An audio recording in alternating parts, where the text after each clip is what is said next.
ตรงนี้ทำบุญล่างปะเด็กอ่ะ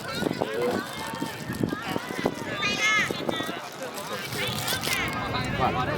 อย่างจ้ะ เว้ยมันดีได้เลยเป็นที่เด้ออดสแนปโฟแคนนะเมื่อคืนนะ โทรบอกเดี๋ยวจะบอกโทรบอกจะเอาไหม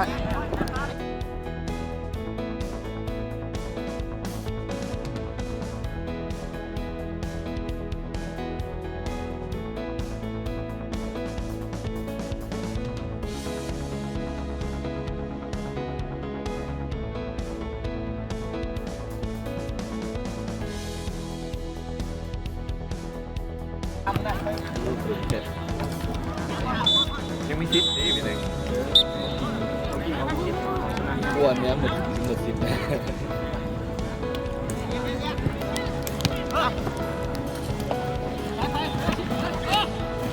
เช็ดแหม่เปื่อยจังบ้าโอ้ แตงจุดนี้แต่ไอ้เยอะขนาดนั้นไม่เห็นว่าคือเมื่อวานยินเพราะมันยินเข้าจะเด็กเด็กพูดเหรอ โหปออยู่นั่นแหละเดียวจุดกระสีเข้า แต่เห็นนะมึงเลยตกใจจะฟ้องยิงเข้าพอในนั้นได้จุดน้อยจุดเดียวจุดไปอาบน้ำเคยให้ลูกปวดนี่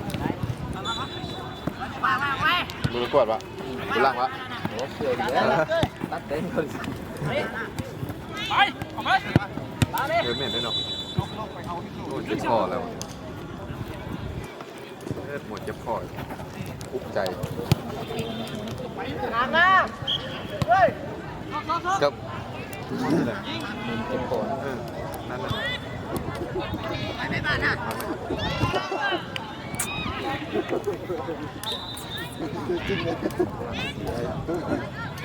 สภาพพูดไปถูก ได้ค่าอยู่โรงตีนนะค่าจะตีนค่าอยู่โรงตีน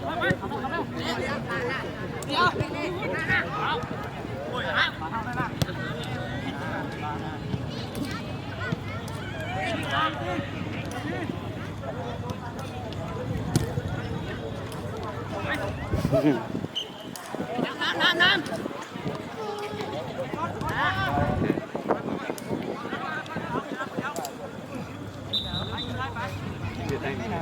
เข้ามาที่ทุกครั้งเลยไปดู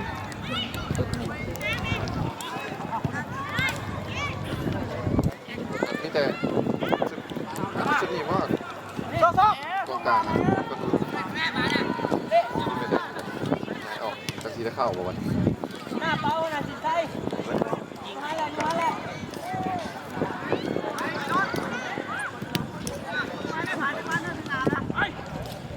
ด้วย เฮ้ยเฮ้ยเฮ้ยส่งมาได้บาทอ่ะไปละเอาล่ะได้บาทอ่ะได้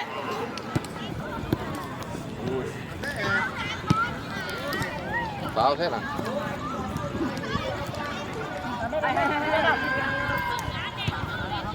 ป่าเสือเลย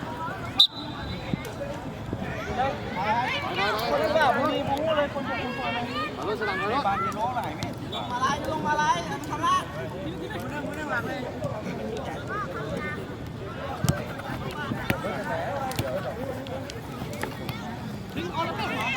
เรียกรถบาทนะ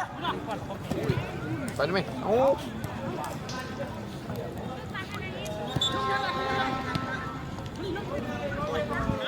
เล่อย่าท่ามา ครับครับ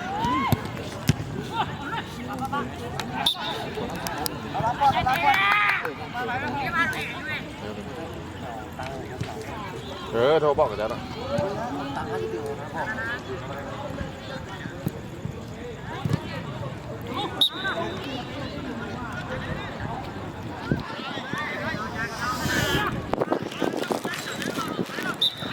มานะไม่มีหน้าเลย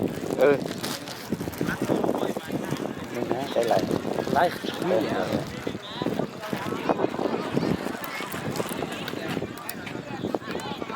ประโยชน์ได้มั้ยเขาเบิ่งว่าทางนี้นี่เดี๋ยว ไทยไว้คือเด้อ ฮะเขาเบิ่งว่าน่าจะชื่อว่า ร้องเนี่ยซื้อโดนแล้ว ชื่อทางนี้ เขาซื้อเฮ้ ใช่ก็ป่ะ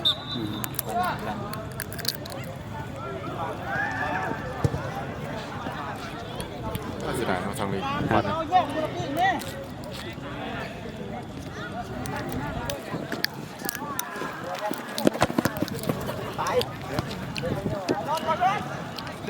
ยิงนะแม่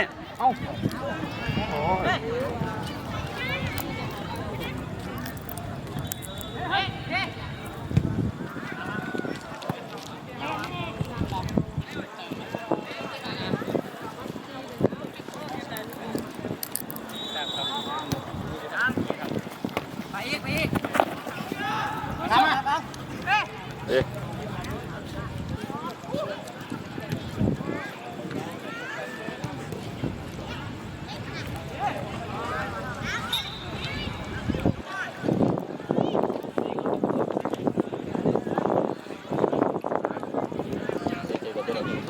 บ่เบ๊เก็บคะแนน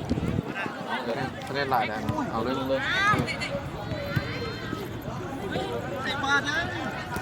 การเช่นนั้นนะครับ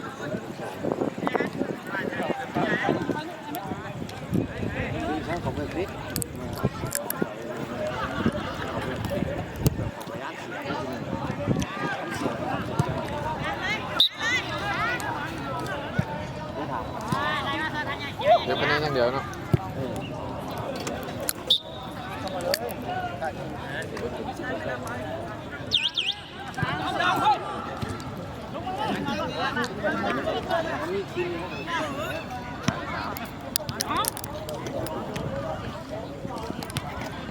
5 ทีม 3 4 5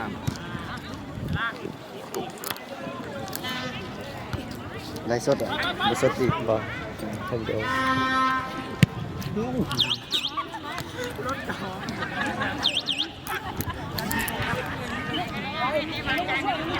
มาเลยตัวน่ะเลย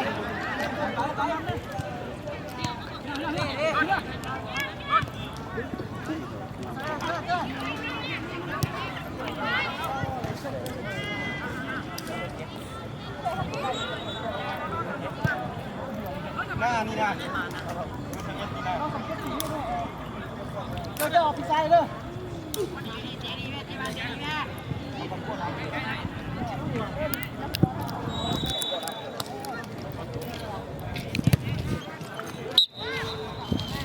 เขาไม่รู้สายนี่คือสิใคร ก็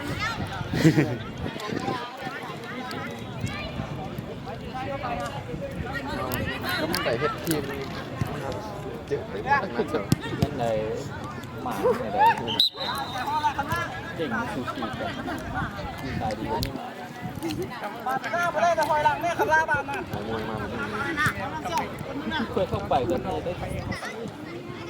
ที่หลังจะได้ต่อ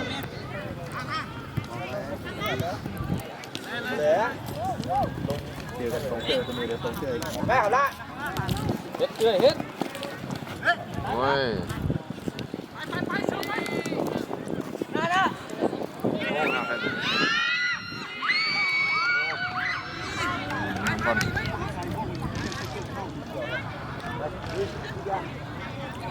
อล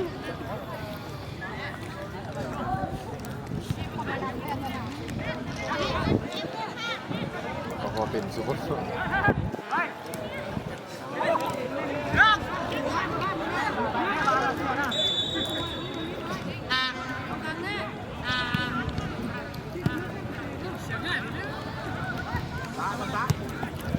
โอ้อากาศเย็นๆเลย เยอะๆมานะ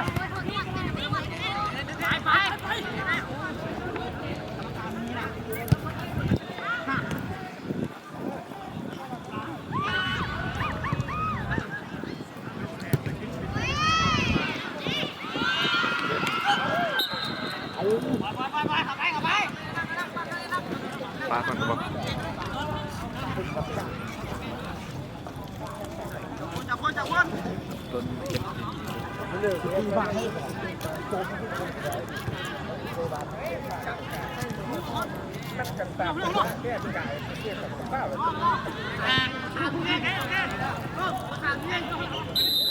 เด็ดป่า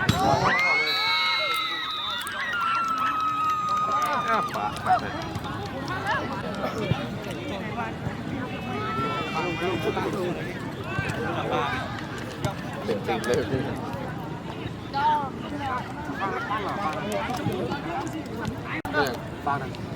ขาปั้น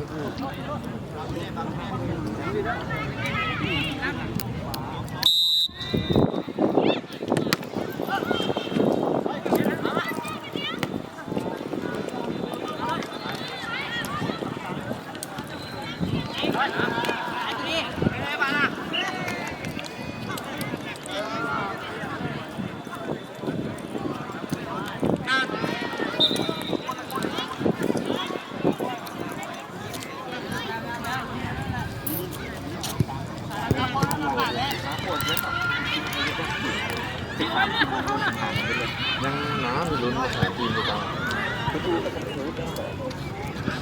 นะครับ เจ้าแกแต่งกันเดือน นับลูกได้เสียใจเลยนะครับ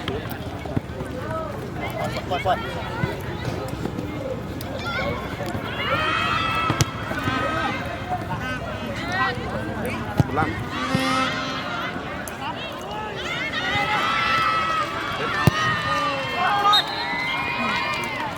เข้าลูก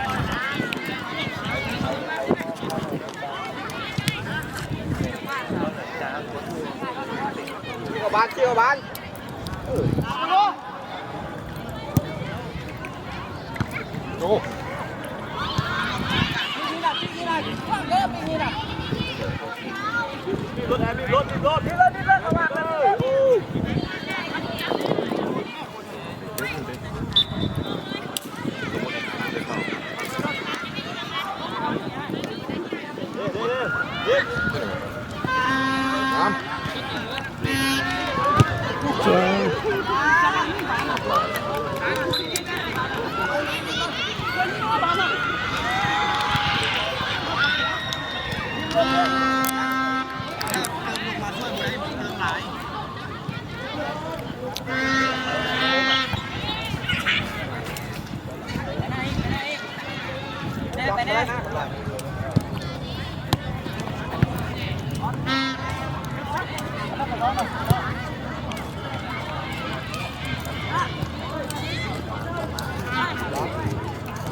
อยู่เล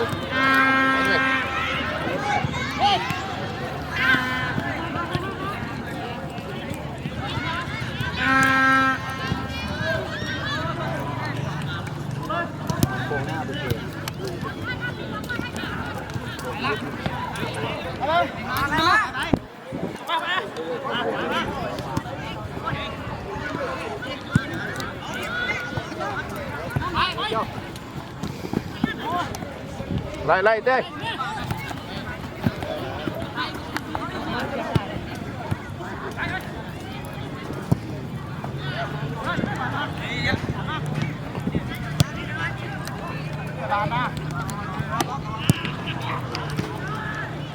เลยเต้เอาวะเติมแล้วก็เล่นทำไม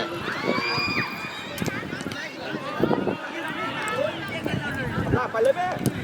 เฮ้ยลงไปต้นลงแท่นั่นล่าไหมไปเลยงานเลยสุดท้ายแล้วนี่เป็นยังไงวะมาเจอคนอู้หรือวะยังสิยังไม่เจอคนอู้เด้จับมือตัวไปตัวต้อยกินเดอกับกินแบบนี้แอดครับ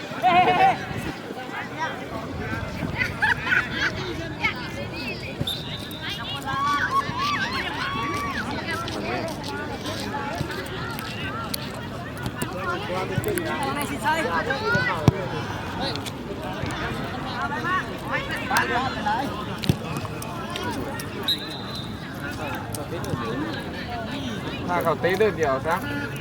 เขาเตะเดินนี่แหละ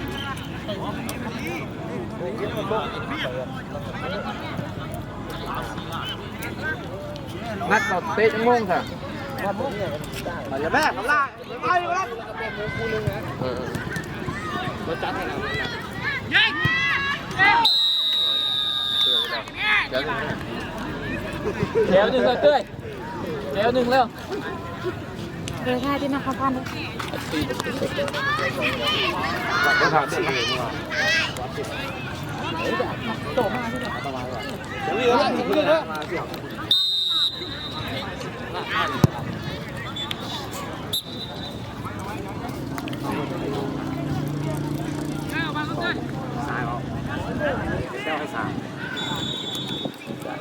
เอาอีกร้อยทำไปแล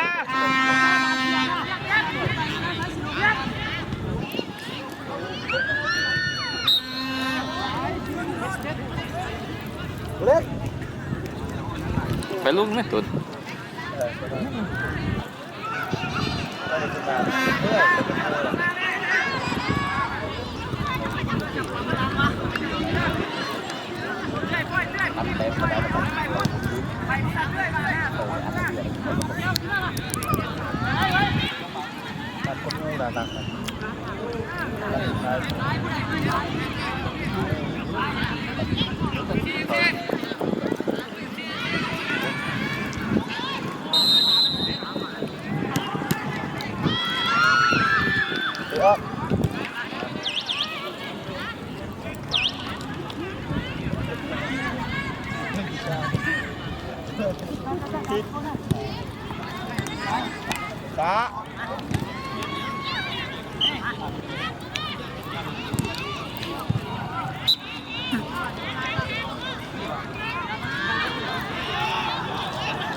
ลงเสื้อเขาเลยเข้าไปเข้าไป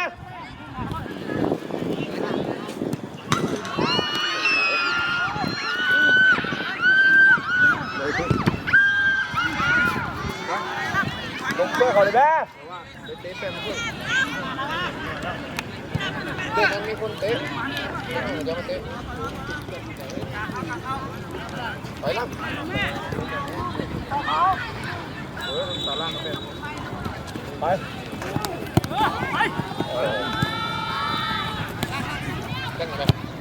เอา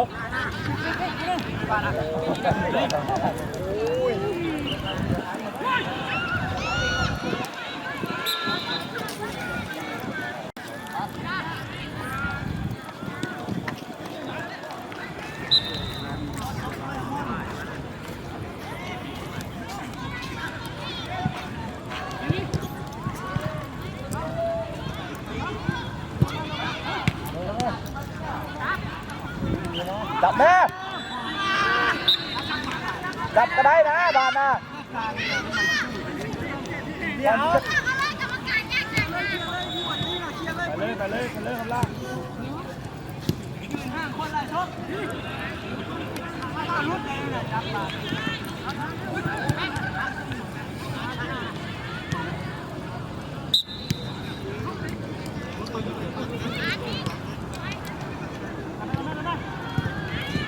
คนนะ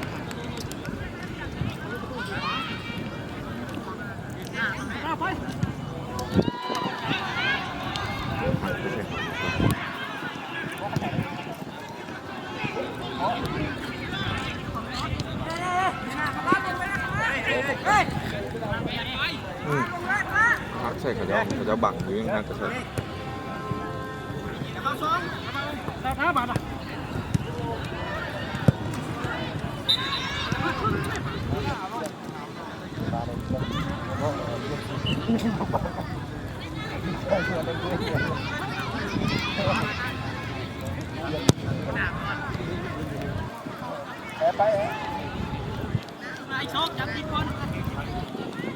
จ้าที่มัดซัก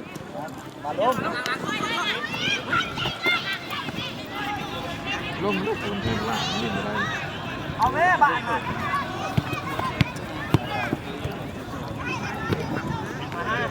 รับจะมาเลยตามไปตัวจัดไปกินบึ้งบอกกับการนะเปลี่ยนตัวเลยกับการเลิกแน่รีบาดอ่ะลงลายต้น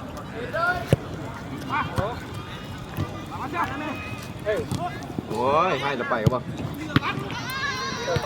ซ้ำเนี่ยห้องตัวไปซ้ำเนี่ย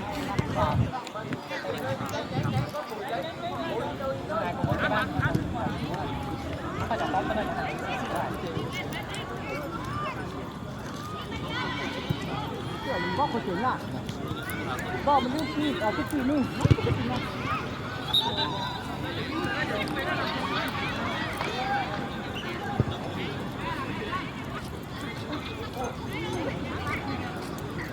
ขนาดก็เลย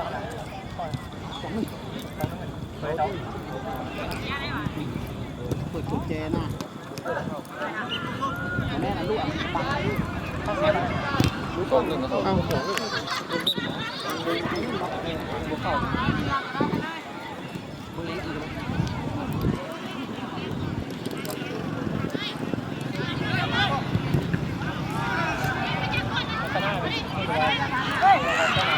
โอ้เช็ด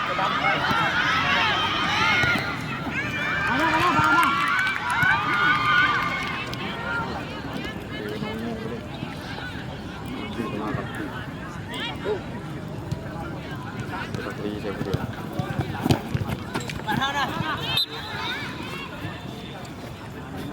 ถอยโจกระตาโอเค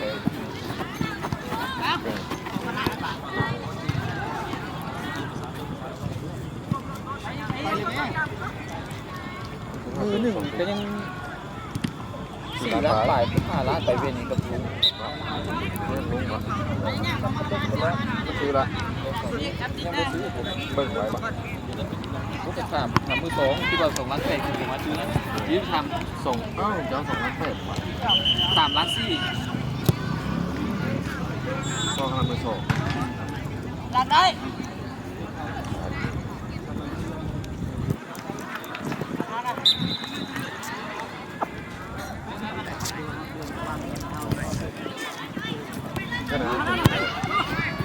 รถได้เลยรถอีกทีรถเต้ย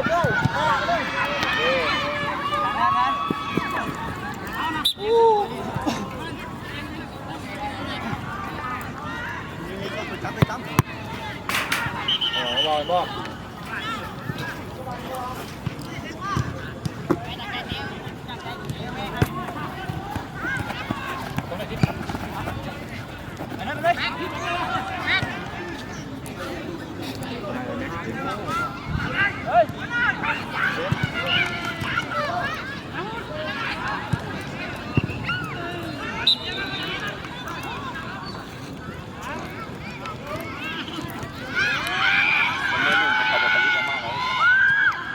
รุ่นนี้ดีกว่าบ้าแดงแล้วบ้าไม่แน่รุ่นใหม่เอาไปเรื่อยที่ผลิตเป็นมัน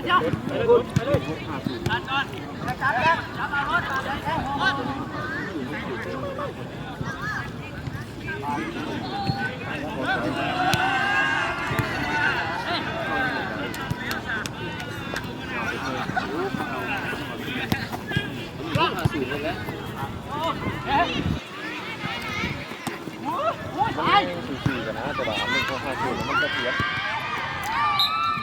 เอาอีกโลกี้ไอ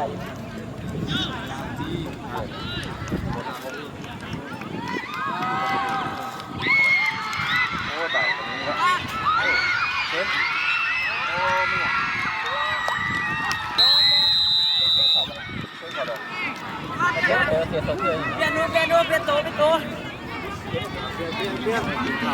เจ้าวัน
จ้ะเอาไป มันชิคกี้พาย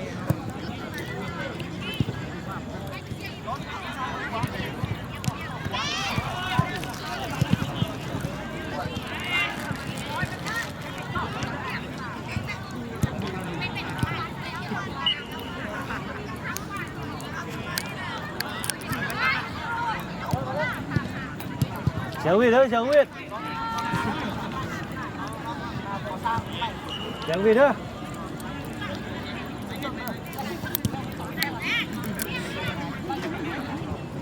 นะครับ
จับคนละ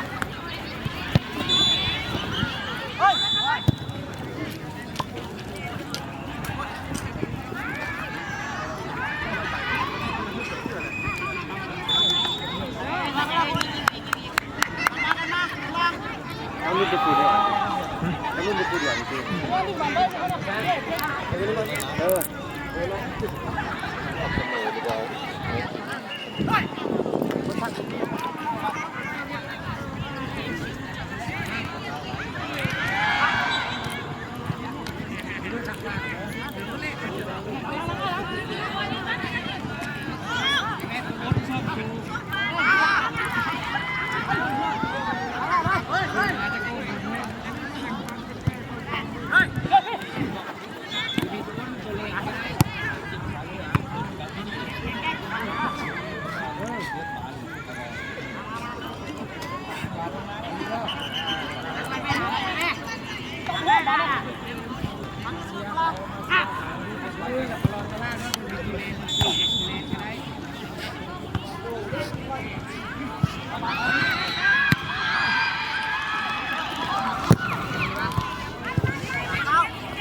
ว่าจะรอดไหม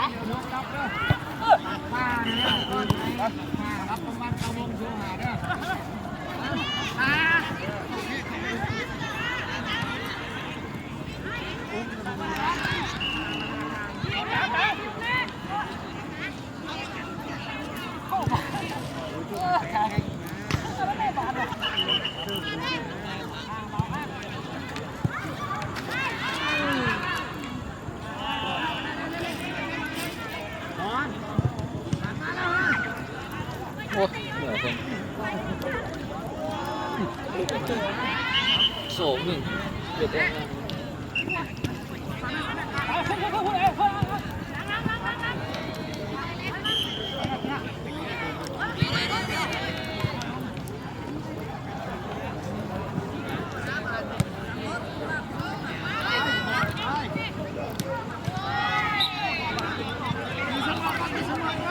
เจ้าชื่อเป็นยังไงกู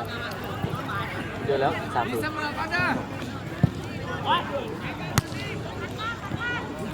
เขาเดือดนัดสุดท้ายกับลูกกับเดือดกับบุกเกม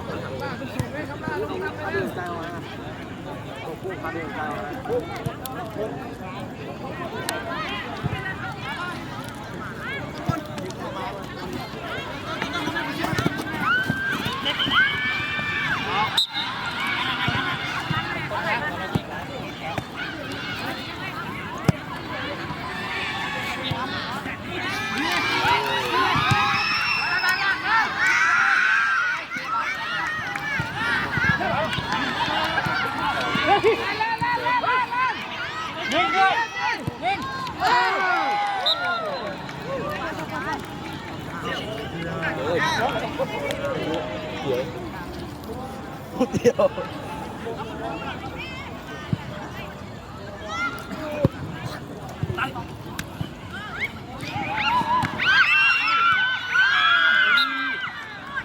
นี่ระเบิดจากเรา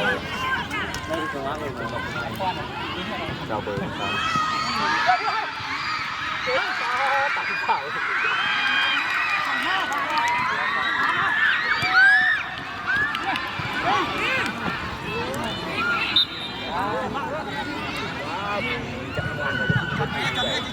ใช่เคยจะหนีเสียวจะที่นิ่งเลยเดี๋ยวน่าจะดีสุดคือน้ำเยอะขึ้นมาแล้วก็จะกดเป็นน้ำเตี้ยนี่ทีมเขาอยู่เดินยิงเลยไปบอกเขา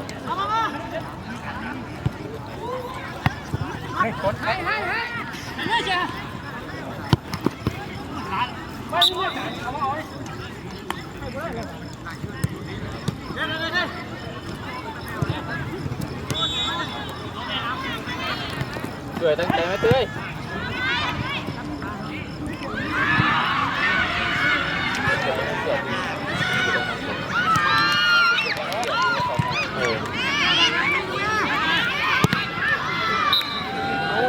ตั้งเนี่ยก็จะเหมือนเขาเสียบ แบบพ่อเขาบอกว่าเขาปวดใจเสียอะไรก็ดีจะมีเรื่องผมจะมีเรื่องคิด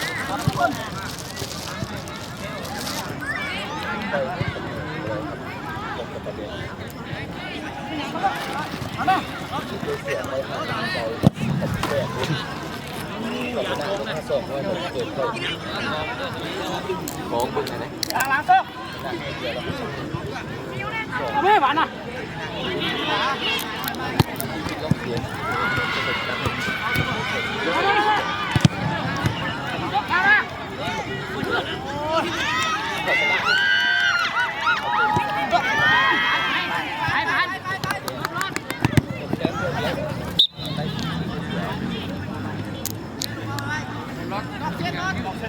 โอ้ยลืม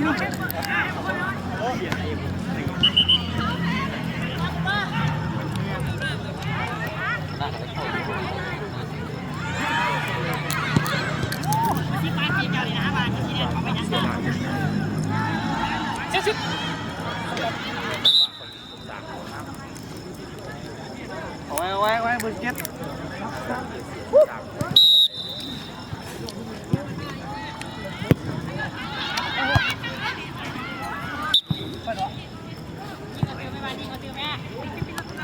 ต้องเสียบตัวเลย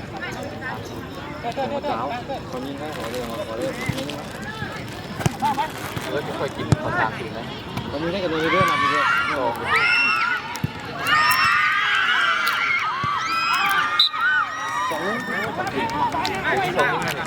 งอะไรเดียว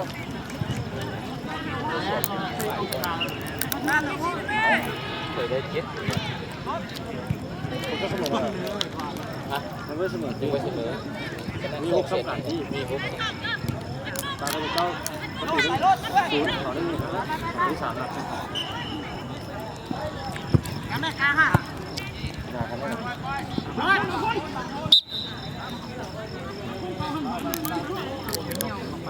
แสดงว่าเขาได้เปรียบตอนนี้ไหนก็ยังได้เปรียบแล้วเขานัดอีกนัดนึงอีกเขาจะเสียเปรียบยังไงเจ็ดนิดเขาจะเสียเปรียบยังไงเจ็ดนิดนี่แต่เดือดผมยอมแต่ลุ้นเข้าคือแต่เดือดแต่เดือดกับลุ้นชนะไล่ลุ้นได้เสียเพราะเขาจะเล่นก่อนด้วยนะโดนคนดูถ้าเดือดจากสายคุณเป็นเองกับคนดูเด็กก่อน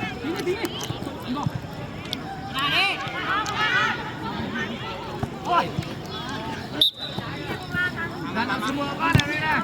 ตีเกี่ยวเลย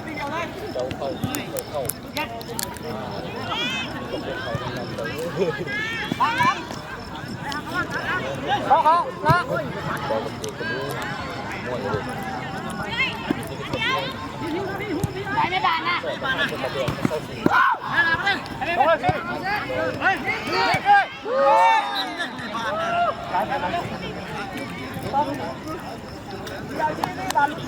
ยกเลย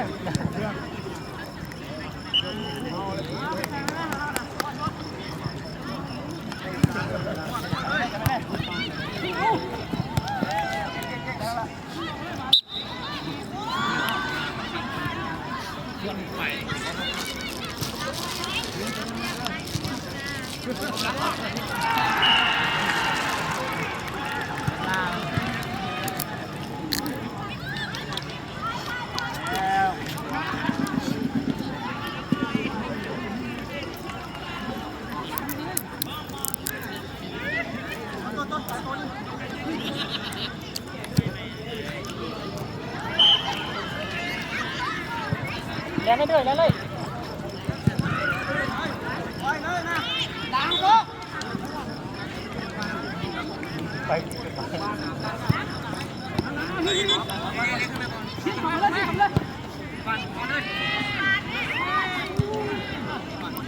ต้องเกิดเลยให้บ้านตายแบบนี้มาด้วยนะคุณแม่ที่มาอ่ะ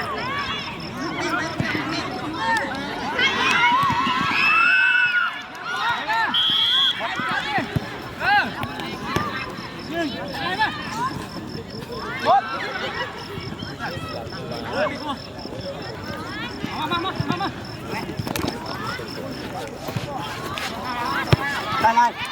เ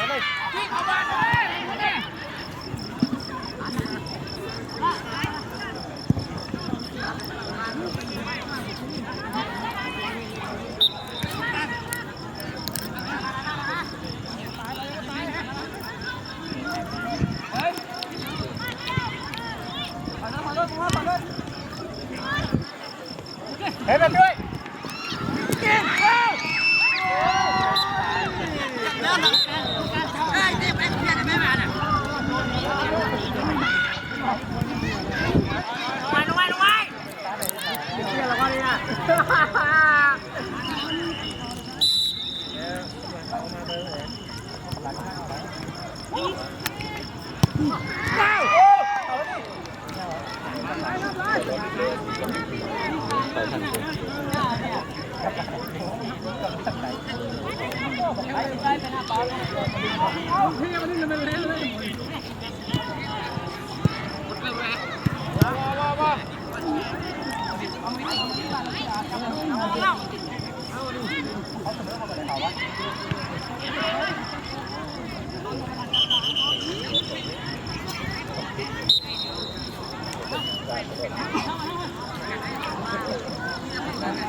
เดี๋ยวคุณล้าเดี๋ยว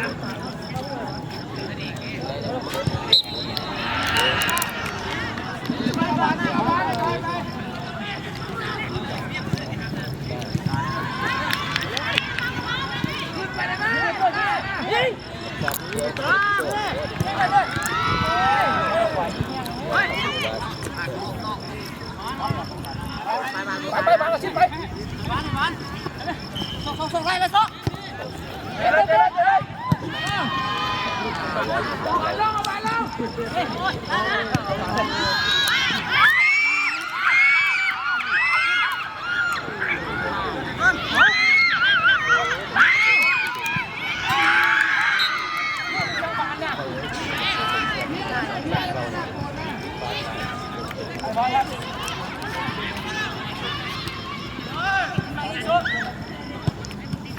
ตอนนี้ขึ้นแค่ไหนตัวเลยบ้านนะ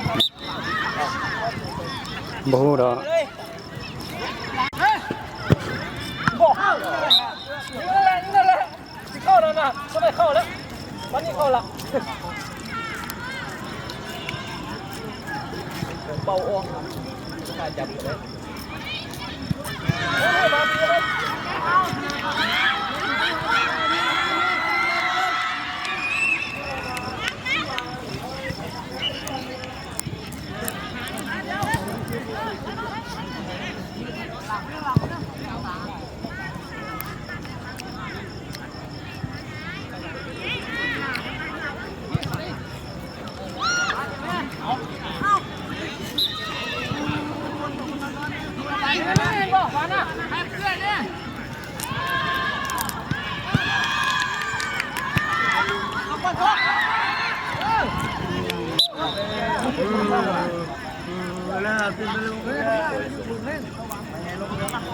ปลาที่มันคันเลยเขาจับมันกินเนี่ยเป็นคันเป็นตัวแล้ว โดนเด็ด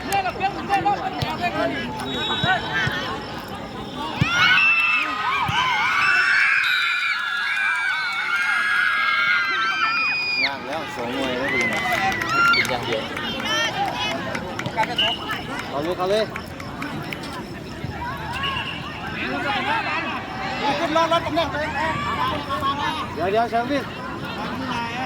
เชิงพี่ด้วยเชิงพี่เข้าเปลี่ยนนะ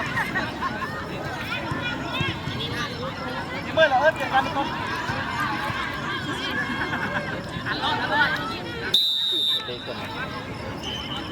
กับเราเป็นเพื่อนเราต้องไปเปิดเจ้าก้อนหน้าบนเสือ ดีเรา